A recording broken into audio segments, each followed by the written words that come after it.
நீங்கள் cricket news, cinema news இந்த மாதிரி நிறைய நியூஸ் நீங்கள் படிப்பீங்களா?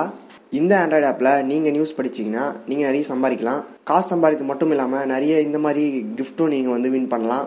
இது பொய் கிடையாது, இது ரியல். நீங்கள் வேணால் கூகுளோட சர்ச் பண்ணி பார்த்துங்க. இப்போவே நீங்கள் நிறைய சம்பாதிக்க நினச்சிங்கன்னா இந்த வீடியோக்கு டிஸ்கிரிப்ஷனில் லிங்க் கொடுத்துருக்கேன், இந்த ஆண்ட்ராய்டு ஆப்போடைய லிங்க். அதை கிளிக் பண்ணி எல்லாமே யூஸ் பண்ணி நிறைய சம்பாதிங்க. அனைத்து தனுஷ் ரசிகர்களுக்கும் வணக்கம். இது நம்முடைய தனுஷ் ஃபேன்ஸ் யூடியூப் சேனல். அவங்க சதீஷ்குமார். இன்னையோட பார்த்தீங்கன்னா யாரடி நீ மோகினி படம் 11 வருஷம் ஆகுது. இதை தனுஷ் ரசிகர்கள் எல்லாருமே ட்விட்டரில் கொண்டாடிட்டு வராங்க. தனுஷ் பார்த்தீங்கன்னா தமிழ் சினிமாவில் முன்னணி நடிகர். இவர் இப்போ ரொம்ப பிஸியாக இருக்கார். ஏன்னா தொடர்ந்து அடுத்தடுத்து படங்கள் நடிச்சுட்டே இருக்கார். ஏற்கனவே பார்த்தீங்கன்னா போன வருஷத்தில் வட சென்னை மாரி 2 அப்படின்னு படங்களை கொடுத்துருந்தாரு. இந்த நிலையில் ரசிகர்கள் எல்லாமே பார்த்தீங்கன்னா என்னை நோக்கி பாயும் தோட்டா படம் வெளியே வருமா வெளிவராதா அப்படின்னு தொடர்ந்து காத்துட்டே இருக்காங்க. நம்மளுடைய கமெண்ட்லேயும் பார்த்தீங்கன்னா தொடர்ந்து கேட்டுகிட்டே தான் இருக்காங்க. இந்த படத்துக்கு சென்சார் சர்டிஃபிகேட்டும் கொடுத்துட்டாங்க. இந்த படம் கூடிய சீக்கிரத்தில் ரிலீஸ் ஆகும் அப்படின்னு சொல்லிட்டு இருக்காங்களே கண்டி. ஆனால் என்னைக்கு ரிலீஸ் ஆகணும் அதிகாரப்பூர்வமாக அவங்க இன்னமும் சொல்லலை.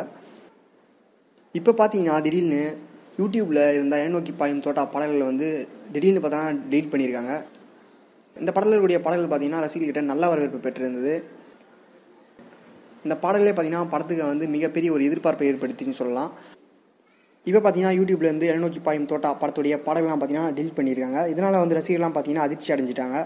என்ன இது திடீர்னு பார்த்தா என்னை நோக்கி பாயும் தோட்டா பாடல்களே இல்லை அப்படின்னு நிறைய பேர் கேட்டுருந்தாங்க.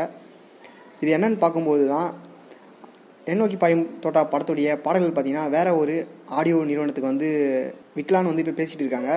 இதனால் இவங்களுடைய சேனலில் இருந்த வீடியோஸை ப்ரைவேட் மோடில் போட்டிருக்காங்க. அதனால தான் அந்த வீடியோஸ் ஷோ ஆகலை. இதனால் நிறைய பேர் என்ன நினச்சாங்கன்னா டெலிட் பண்ணிட்டாங்க போல் அப்படின்னு நிறைய பேர் சொல்லிட்டு இருக்காங்க. டெலிட்லாம் பண்ணலை, அவங்க ப்ரைவேட்டில் போட்டிருக்காங்க. ஏன்னு கேட்டிங்கன்னா இன்னொரு நிறுவனத்துக்கு விற்க போகிறாங்க ஆடியோஸை. இந்த மாதிரி நிறைய நியூஸ் நீங்கள் நினச்சிங்கன்னா மறக்காம நம்மளோட இந்த யூடியூப் சேனல் சப்ஸ்கிரைப் பண்ணுங்கள். பக்கத்தில் இருக்கக்கூடிய பெல் பட்டனை கிளிக் பண்ணுங்கள். இந்த வீடியோ பிடிச்சிருந்தா லைக் பண்ணுங்கள். உங்கள் ஃப்ரெண்ட்ஸுக்கு மறக்காமல் ஷேர் பண்ணுங்கள். யூடியூப் மாதிரியே ஒரு புது ஆண்ட்ராய்டு ஆப் இருக்குது. அந்த ஆண்ட்ராய்டு ஆப் உங்களுக்கு எத்தனை பேருக்கு தெரியும் தெரியல. அந்த ஆண்ட்ராய்டு ஆப்பை நீங்கள் இன்ஸ்டால் பண்ணால் உங்களுக்கு ஃபஸ்ட்டு 50 ரூபா தருவாங்க. அதுக்கப்புறமா அதில் இருக்கக்கூடிய வீடியோஸை பார்த்தா உங்களுக்கு காசு கிடைக்கும். அந்த வீடியோஸ் லைக் பண்ணால் உங்களுக்கு காசு தருவாங்க. அந்த வீடியோவை நீங்கள் ஷேர் பண்ணாலும் உங்களுக்கு காசு கிடைக்கும். இது மட்டும் இல்லாமல் நீங்கள் ஏதாவது வீடியோஸ் அப்லோட் பண்ணாலும் உங்களுக்கு காசு தருவாங்க. சீக்கிரமாக இந்த ஆப்பை இன்ஸ்டால் பண்ணி நீங்களும் காசு சம்பாதிக்க ஆரம்பிங்க. ஏன்னா நிறைய பேர் அதுக்கப்புறம் முடியாது. இந்த ஆண்ட்ராய்டு ஆப்போடைய லிங்க் இந்த வீடியோ டிஸ்கிரிப்ஷனில் கொடுத்துருக்கேன். கிளிக் பண்ணி இன்ஸ்டால் பண்ணிக்கங்க.